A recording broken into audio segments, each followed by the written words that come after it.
As we stand, let me read God's word. This is from Haggai chapter 2. On the 24th day of the 9th month, in the 2nd year of Darius, the word of the Lord came to the prophet Haggai. This is what the Lord Almighty says. Ask the priests what the law says. If someone carries consecrated meat in the fold of their garment, and that fold touches some bread or stew, some wine, olive oil, or other food, does it become consecrated? The priests answered, no. Then Haggai said, if a person defiled by contact with a dead body touches one of these things, does it become defiled? Yes, the priests replied, it becomes defiled. Then Haggai said, so it is with this people and this nation in my sight, declares the Lord. Whatever they do and whatever they offer there is defiled. Now give careful thought to this from this day on. Consider how things were before one stone was laid upon another in the Lord's temple. When anyone came to a heap of 20 measures, there were only 10. When anyone went to a wine vat to draw 50 measures, there were only 20. I struck all the work of your hands with blight, mildew, and hail, yet you did not return to me, declares the Lord. From this day on, from this 24th day of the 9th month, give careful thought to the day when the foundation of the Lord's temple was laid. Give careful thought. Is there yet any seed left in the barn? Until now, the fig tree and the vine tree, the pomegranate and the olive tree have not borne fruit. From this day on, I will bless you. I'm going to stop there. This is the word of the Lord. Thanks be to God. And please do take a seat. Brilliant. Great to see everyone. It'd be good to turn that up in the Bible. So Haggai, which comes after Zephaniah and before Zechariah, if that helps. There you go. Would you like a page number? So there we go. Page 949. And don't worry, if this is your first sermon in Haggai, you haven't been here for the last 2 weeks, I'll try and catch you up, just so that we get the big picture. And actually, although today's reading was kind of weird with food like wrapped up in clothing folds, which is kind of strange, you'll see that it actually has quite a simple message. It's actually quite a simple, straightforward idea in this passage, which hopefully will be an encouragement. Okay, so we're reading an ancient story of God's ancient people, but at the heart of all of these stories, I hope we realize this in the Bible, the heart of all these stories remains relevant, true, powerful for us today. Things that happened thousands of years ago, but nevertheless things that address us today in the heart. We are talking about matters of the heart today. But we are, of course, in this story set in this particular Bible book, the book of Haggai, 2,500 years ago and 2,000 miles away. So let's just acknowledge that. A long time ago, long way away. We're in the southern part of Israel, Palestine, a place called Judah, the kingdom of Judah. That's where we're at. And God's people have been rebuilding their lives. So a couple of weeks back, we talked about the fact that they'd been carried away off in exile. For 70 years, they'd been carried off to Babylon, where they were captive and held there. And at the same time as the Babylonians took them away, they destroyed the temple. And if you remember, and if you know, the temple was at the center of the city of Jerusalem, the center geographically of their city, but also the center of their whole lives spiritually. And the temple gave them all a picture of what God is like, who he is, the universe, what it means to be human in relationship to God, everything. It was like this multimedia, interactive presentation of the gospel. That's essentially what the temple was. And it was destroyed. The Babylonians destroyed it. Solomon's temple, the first temple that was built by Solomon all those years ago. So that was a pretty major event in the life of God's people. And if you read the genealogy of Jesus, it actually sort of marks this moment, this exile of God's people, as a key moment in the run-up to the birth of Jesus. So that's important. And the Lord has pointed out to them, they've been rebuilding their lives. Remember this, they've been to IKEA, they've got the houses, the paneling going, everything's looking great. They're beginning to get their lives back on track, maybe 3 or 4 years down the line.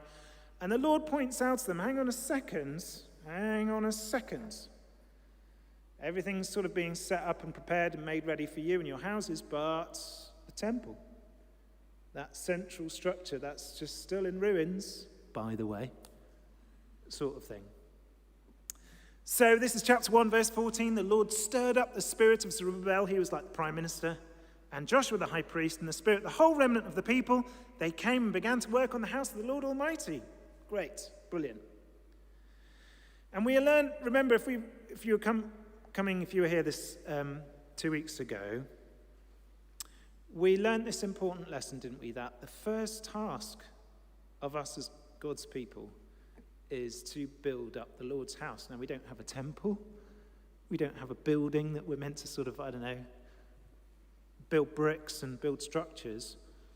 But the temple, you remember from 1 Corinthians 3, let me read you that verse. Don't you know that you yourselves are God's temple and that God's Spirit is in your midst? So the temple, remember we saw that, is God's people. And we're called first and foremost, build up this house. Build up this house. So we thought, didn't we, about, a 7-day planner. If you've got your 7-day planner out, Monday to Sunday, there it is, blank. How do you usually fill that out? What's the standard way? Well, I put my work in there, put my gym in there, put my meals in there, sleep in there, maybe a bit of time with family, friends in there. And then right at the very end, have I got any time to build up God's people? Let's have a look. Let's see if there's a slot. Let's see if I can squeeze in a half hour here or there. It's a bit like a bolt-on. When you go to a shop, you get your mobile phone, you buy your mobile phone, and they might bolt on 6 months of Disney Plus or Netflix or whatever. They just slap it on, a bit of extra. Nice, isn't it? Nice to have. A bit like that, isn't it? Religion, spirituality, that's the broader picture in the world today. If you can squeeze it in, that's great, brilliant. If you can bolt it on, if you can find a little bit of space in somewhere in your week for church, great, fantastic. Slot it in, why not? But the Lord's like, no, don't do that. And in fact, he disciplined his people.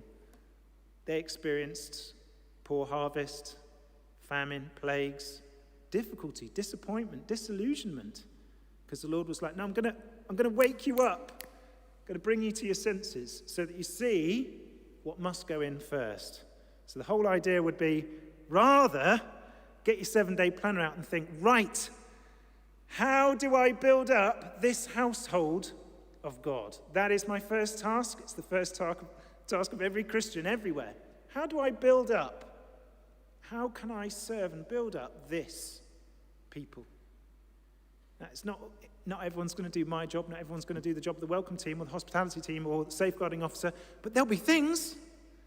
There'll be ways in which I can say, okay, what's my role in all of this? How do I figure that out in this most central thing? God's house, his church. How do I do that? And then once that's in, let's get that in. And then I'll figure out, okay, now I need some rest, I need some sleep, I need some family time, I need to, right? And then let's see if I can also slot the work in. What job might I do? What work might I do to make this all happen? Like that way around. So we thought about that. And then last week we did this, the second part of Haggai, the beginning of chapter 2. They've started building the temple, brilliant, great. And the Lord kind of does a site visit. So he comes down with his clipboard and his hard hat, as it were, and he pays a visit and he has a look at the site. The foundations are being laid, the bulldozers are sort of knocking around, there's people looking important, architects, things like that. And he's like, hang on, let's just time out. 2 seconds. It doesn't look like a particularly ambitious go at it, essentially, is what he's saying at this point. And perhaps they were worried, at that point, perhaps the people at the time were like, we don't know what we're doing. We don't have the resources, we don't have the money. We're a bit worried this is going to be a bit naff. It won't be as good as the old one. Solomon made such a big temple. How are we going to do that? Scratching their heads. Or is it really worth it? Am I just overcommitting to something? Is this really going to be worth it? All of that. But the Lord encourages them. Be strong, he says. This is chapter 2, verse 4. Be strong, all you people in the land, and work, for I am with you. And the Lord lists out all the different ways that he's going to help them and encourage them and provide for them and make this thing happen. and sort of essentially says to them, look, you're building more than you can see, is what he says to them there. You hear that? You're building more than you can see. So take heart. Like that. And again, we thought that as we build up this house, God's house, today, in this day and age, remember, we're not building a temple, not bricks and mortar, but people, Christians. As we build up the house of the Lord today, we might feel similarly stretched. It might be hard. Do you remember we were doing that last week with the kids in the all-age service? It might be difficult, stretching at times, consuming, using a lot of resources. Is it really worth it? But the Lord wants to encourage us. No, it is. You're building something bigger than you can see. You're building something bigger than you can see. And I said, I can't remember whether it was last week or the week before. Do you know, I did this again yesterday. Someone said to me, what is it you do? Vicar, whereabouts? St. John's, where's that? It's by the Royals. I do that all the time. By the Royals. Oh yeah, I know the church, right? All the time. That's how I locate this place and this people. It's the one by the Royals. And we thought, didn't we? Actually, when the Lord calls time at the end of all things, then there'll be this huge reversal, and the Royals and everything that place stands for will say, we were that building next to the church.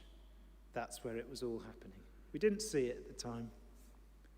We didn't realize it at the time. That little gathering of Christians there on a Sunday morning or midweek on a Wednesday, or the little alpha groups that were happening there, is what it was all about. We missed it. We missed it. So the Lord's like, be encouraged. You're building more than you can see. Keep going. Now, this last lesson of Haggai, there's actually two, but I've bitten off more than I can chew here, so I'm just going to do one properly, which is this whole thing of carrying meat around, touching dead bodies. What's all that about? It's a simple message, really, if you caught it in the reading. A couple of questions just to tease out a simple idea. It's not complicated. Hopefully we'll see it. Because basically it seems that the people of the time, remember, they're building the temple. This is what they're doing. They're building it up. And it seems that people at the time had gone, given that we're involved in the building of this house, given that we're involved in the building of this temple, which is God's holy place, then we ourselves must be holy. Sort of by association. Given that we're building this temple dedicated to the Lord, we ourselves must be dedicated to the Lord. Like that. That was their thinking. This temple is a holy place, right? Here's a holy building. We're building it, so we must be a holy people. So long as we're alongside holy things, is the idea, then we must be holy. It's like a bit like you can catch a cold, sort of thing. That was the idea. If you can catch a cold, I can catch holiness. Especially if I don't wear a face mask and ignore social distancing, I'll catch this holiness just by being in the right place at the right time. That was the idea. And the Lord has to address that and go, whoa, hang on, another time out. So a bit like the site visit before, another time out. Let's just group hug. Let's come, bring it in. Let's just talk about that for a second. And Haggai delivers his third message to God's people. Okay, and he has questions for the priests. So this is how he's going to do it. I'm going to sort of set up this little moment with the priests, the Levites. Do you remember, if anyone's done your sort of Bible year plan, generally people get to the book of Leviticus, you get sort of Genesis, Exodus, Numbers, Leviticus, and by the time you get there, most people are flagging, finding it pretty hard to wade through that book. That whole book is there for the Levites, the priests.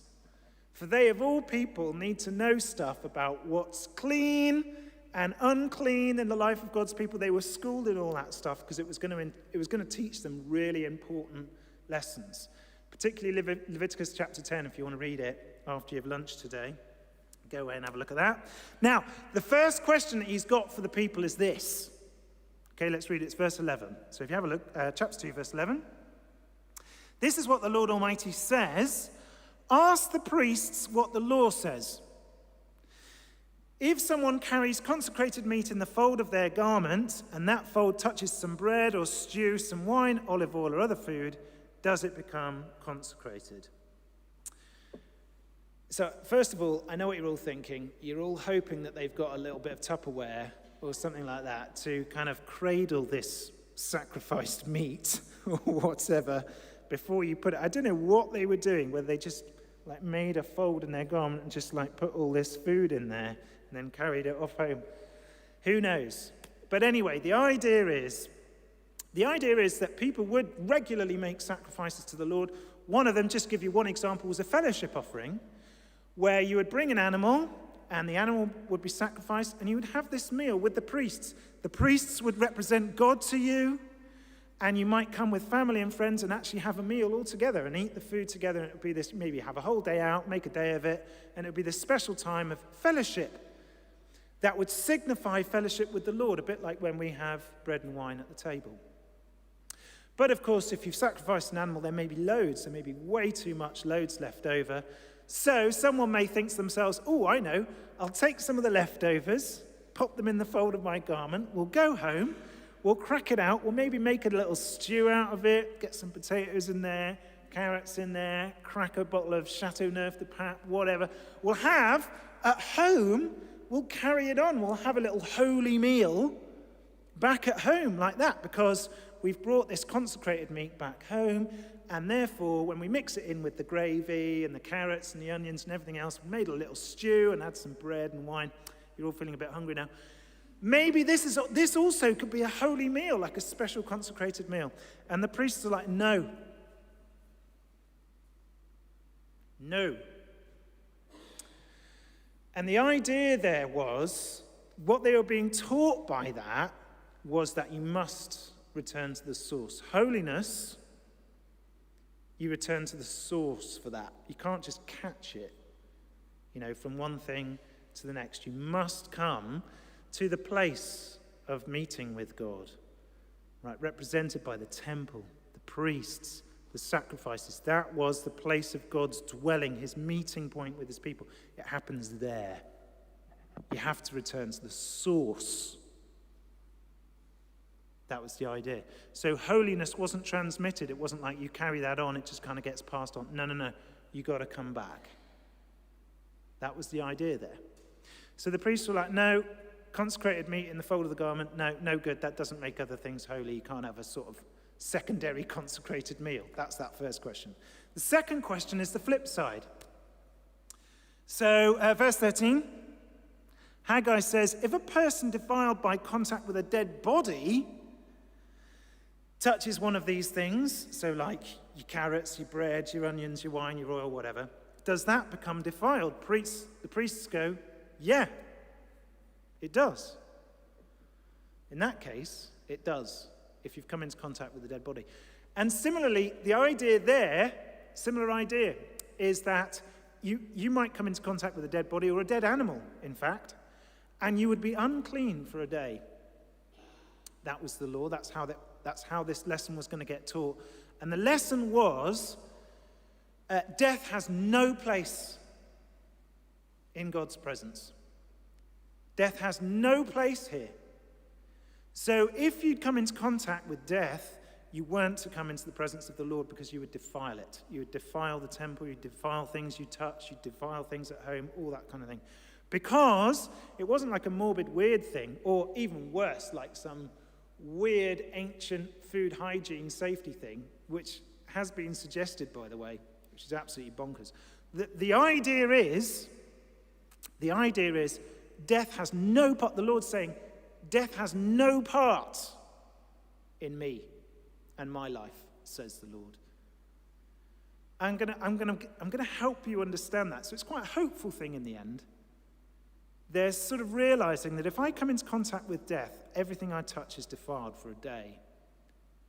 And that's to make them realize, no, death, we are not having anything like that in God's future, in God's presence. That cannot, I won't abide it.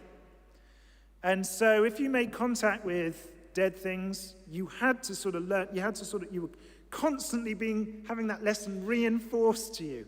Quite a hopeful thing in the end. Death has no part in God's life forever. So, basically, at the end of all that, are you still with me? Cleanliness, like cleanness, holiness, that's not transmitted. You've got to go to the source. Uncleanness, defilement, things like death and that gets transmitted. And you learn from that it has no place in God's household, that sort of thing. Right?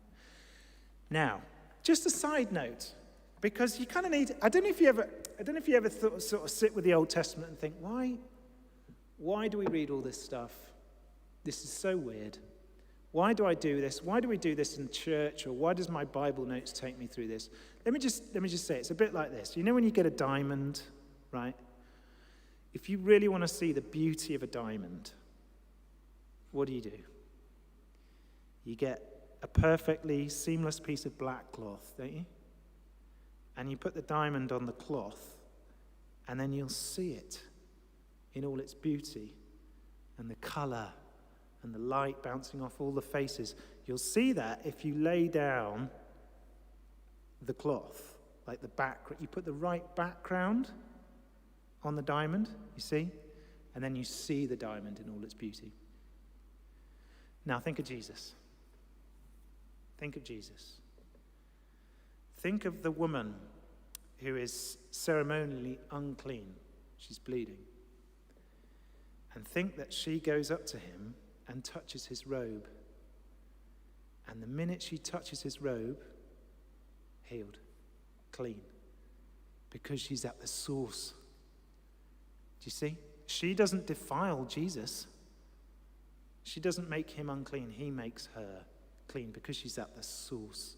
Jesus you can imagine around him this kind of force of life kind of emanating from him.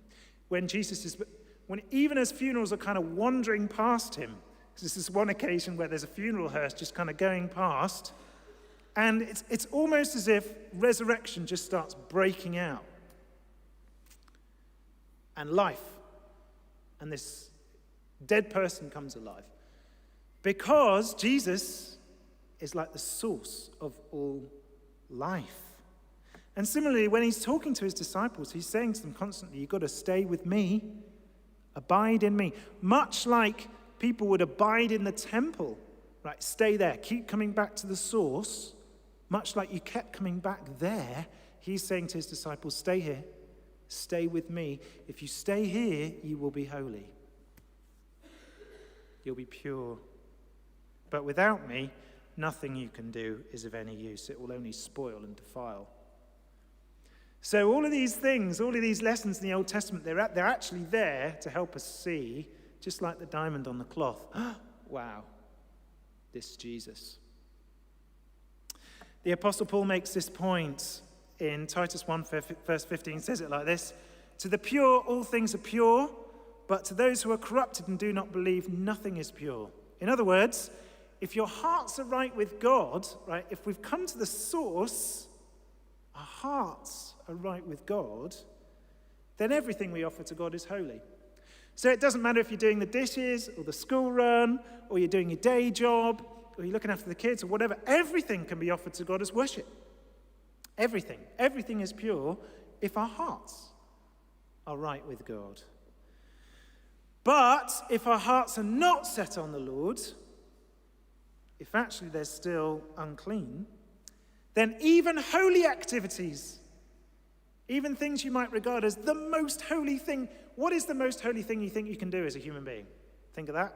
Got it? Even that thing is worthless, useless, nothing in God's eye, defiled. So prayer, church attendance, singing worship songs, acts of charity, giving money, baptism, communion, all of them, worthless, void, nothing, if the heart's on. If your heart's not there, if your hearts aren't right. Nothing is pure, Titus 1:15. Now this is the lesson that God's people were being taught in Haggai's day as well. So they needed to learn. Your work on the temple, this structure, your work on this great big thing here is only as good as your hearts before the Lord. It's that way round. If your hearts are not for me, if your hearts aren't for me in the first place, you'll just defile it.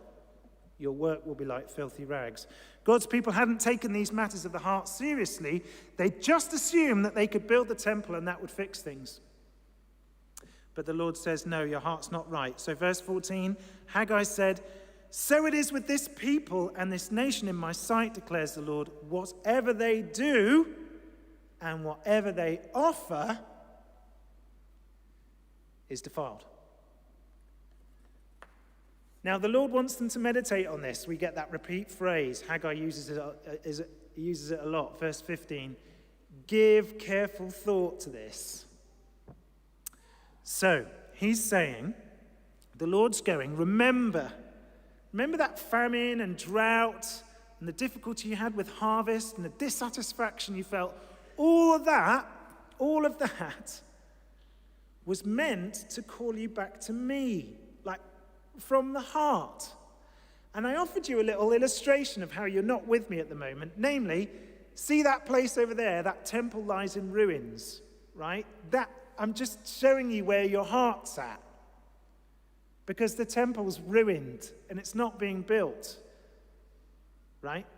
And then the people go, oh, right, okay, we've got to start building the temple. But the Lord's saying, hang on a second. Yeah, fine, do the superficial thing, like build the temple, like lay the bricks, mix up the cement and everything else, but don't miss the point. The point is it's about the heart. Like, don't start building the temple and yet not realize and return to me, says the Lord, from the heart. Otherwise, everything you're doing is a complete waste of time. Do you see that? So it's the next step in their sort of lesson of temple building. Yes, make the Lord your priority. Yes, make this household your household your priority. Do this thing here.